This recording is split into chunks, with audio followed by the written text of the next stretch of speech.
Bonjour à toutes et tous. Alors, je n'ai malheureusement pas pu être présent avec vous aujourd'hui, mais j'avais très envie de vous adresser ce message et j'avais envie de vous remercier pour votre investissement dans les Pyrénées-Atlantiques. Parce que là, vous êtes là pour parler de numérique et plus particulièrement d'un sujet qui pour moi est le sujet le plus essentiel de cette année, le numérique inclusif. Le sujet que je porte au quotidien dans ce ministère, que je travaille avec tout le gouvernement et qui, je pense, sera la condition du succès de la transformation sociale et économique que va permettre le numérique. Alors vous savez, le 11 octobre dernier, votre département, il s'était engagé à Bayonne et à Pau autour d'une centaine d'acteurs sur cette thématique. Alors bravo à vous tous pour votre implication. Aujourd'hui, on a des nombreux défis à relever ensemble.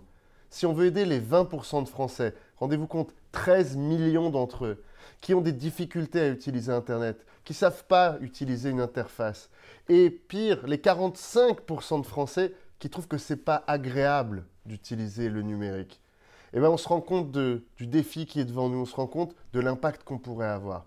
Eh bien, votre département, il s'est véritablement emparé de ce sujet, avec près de 120 retours lors de votre consultation et 80% des structures qui ont répondu qu'elles veulent s'engager à nos côtés pour bâtir un réseau d'inclusion numérique sur le territoire. C'est exceptionnel. C'est à la fois un devoir pour le département de favoriser les solidarités humaines et territoriales, mais au-delà, c'est un facteur indispensable de développement des territoires. Et pas seulement pour nos aînés, qui sont souvent pointés du doigt comme les exclus du numérique, et on a raison, beaucoup d'entre eux le sont, mais aussi, et c'est moins évident, pour nos jeunes. Eh bien, les Pyrénées-Atlantiques sont en marche vers le numérique, un numérique plus juste.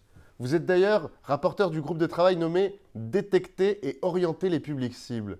Eh bien, les constats nationaux rapportent le besoin d'accompagnement des publics sans oublier le besoin de formation des professionnels médico-sociaux et des bénévoles.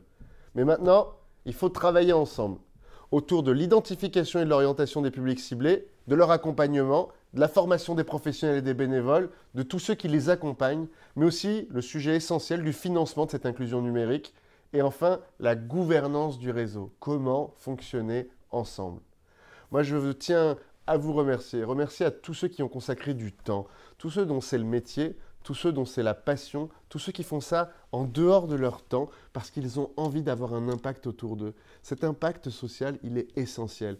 Aujourd'hui, ce numérique inclusif, si on ne prend pas la conscience de son importance, eh bien on va laisser sur le bord du chemin tous ceux qui, dans nos familles, dans nos voisinages, sont ceux qui en auraient le plus besoin. Alors, pour faire du numérique une chance pour tous, allons-y ensemble pour ce numérique inclusif. Je viendrai et je passerai du temps avec vous.